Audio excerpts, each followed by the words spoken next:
Un fallo histórico que tuvimos la semana pasada, que conocimos la semana pasada, un fallo de la Corte Suprema de Justicia de la Nación, en el cual ordenó, por un caso que fue el caso de Librada Dedo, ordenó a los juzgados de Corrientes a sentenciar, a dictar sentencia con perspectiva de género. Pero para hablar de este caso que emblemático para nuestra provincia, no se los voy a contar yo, vamos a hablar con el doctor Juan Manuel Cubita Podestá, que está con nosotros, que fue el abogado del caso. ¿Cómo estás, Juan? ¿Todo bien? Antes de llegar, digamos, a la importancia de lo que fue el fallo de la Corte Suprema, recordemos un poco primero cómo fue el caso. ¿Cómo no? El 2 de diciembre del año 2013, Ramón Arauz encerró a Librada en el garaje de su casa, la ató con una manguera a las 5 de la mañana, la roció con alcohol y la prendió fuego. Días después, con el 94% del cuerpo quemado, agonizó en el hospital Escuela y falleció.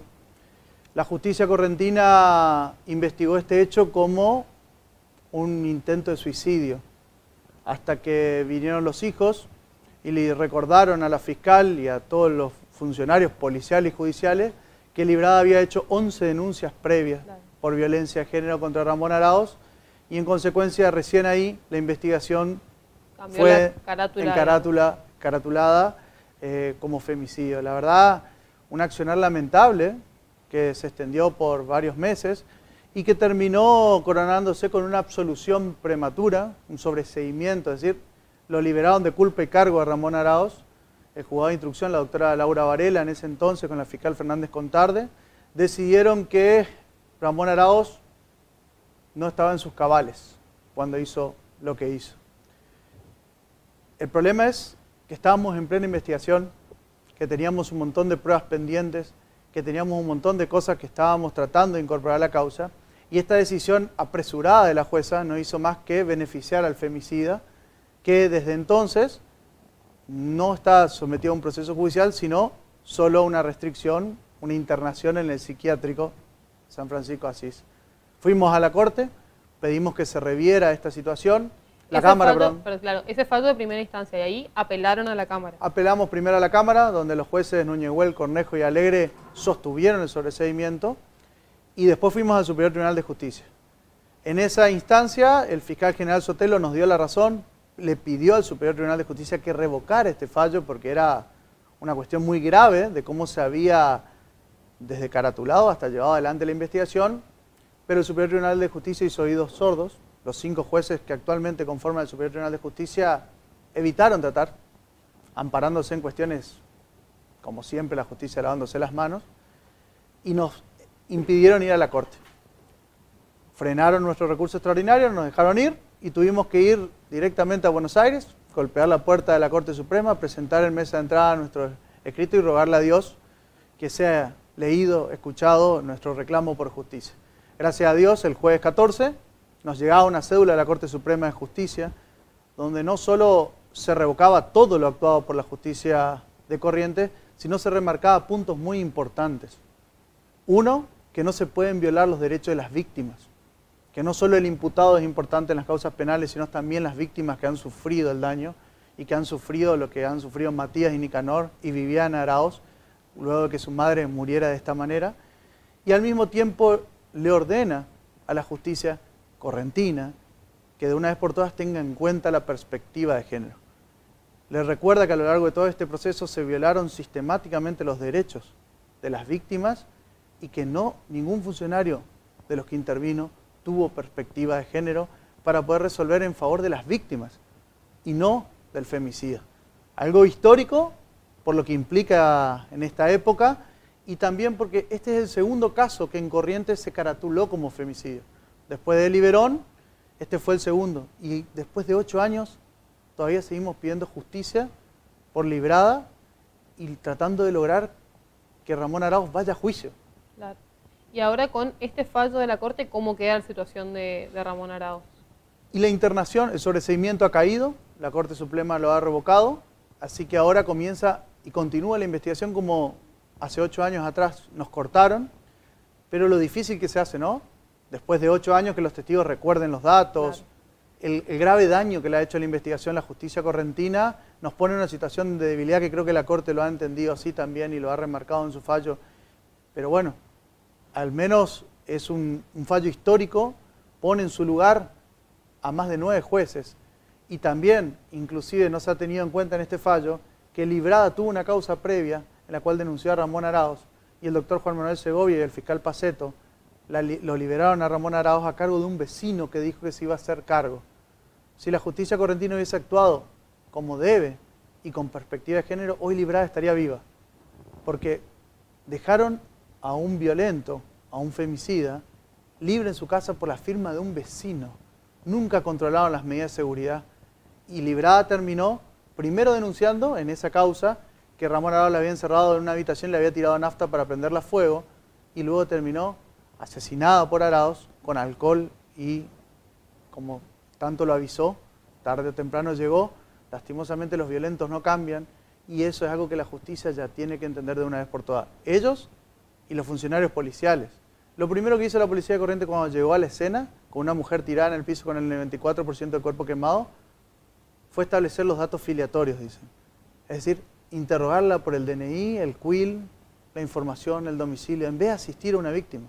Le creyeron al femicidio y dejaron el lugar de los hechos sin resguardo, dejaron que Ramón Araoz limpiara la escena del crimen y volvieron más tarde, después de que habían dejado Librada en el hospital y que se percataron que algo raro pasaba.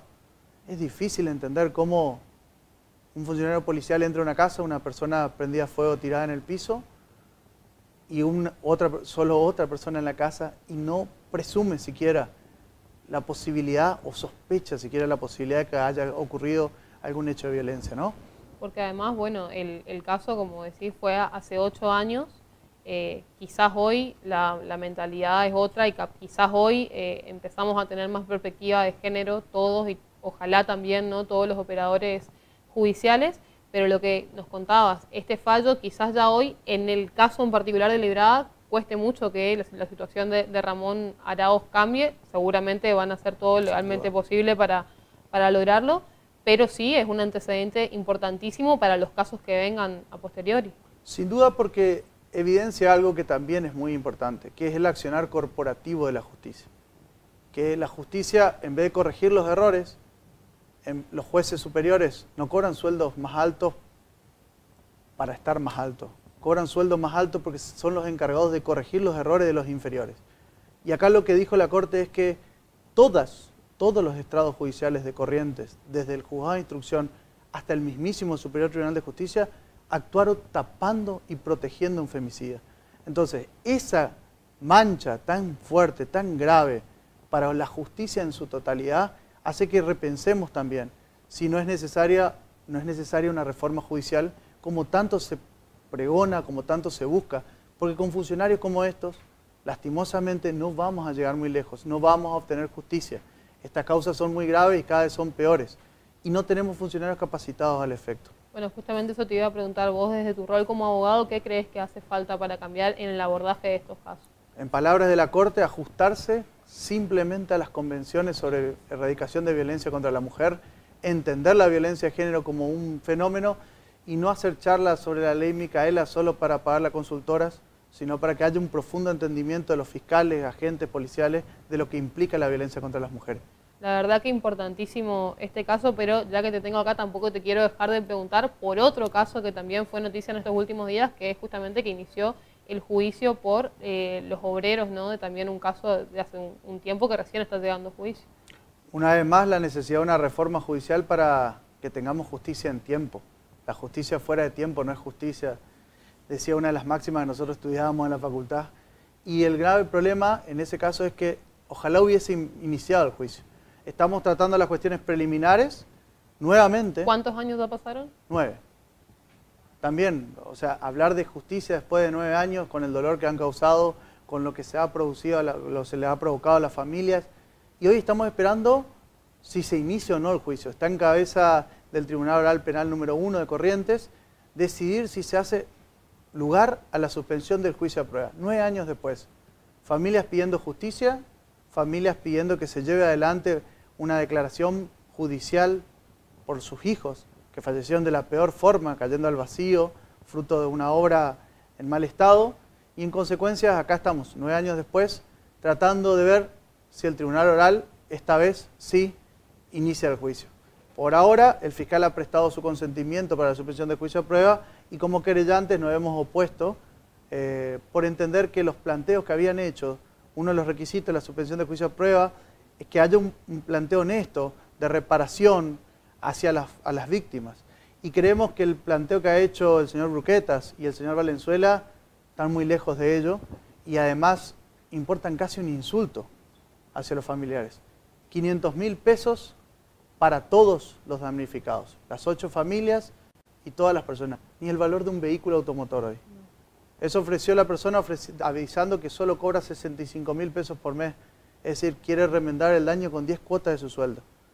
La verdad, una reparación que no creemos que sea siquiera digna de ser tratada y pedimos su rechazo. Este viernes 29 el Tribunal Oral nos va a decir si continúa la causa, si se va a poder hacer el juicio oral y podemos llevar adelante este reclamo de justicia de tantos años también en esta justicia correntina que no avanza. Bueno, estaremos pendientes entonces seguramente de lo que pasa y desde ya te agradecemos por el tiempo y seguramente te invitaremos en otra oportunidad por este y por otros casos. Por favor, muchas gracias a usted por interesarse en estos temas que son muy importantes para nosotros. Muchas gracias, el doctor Cubita Podestá. Si alguien se quiere contactar para algún asesoramiento. Están en internet las páginas, buscan Cubita Podestá en cualquier red social a disposición en lo que necesiten. Muchas gracias por el tiempo.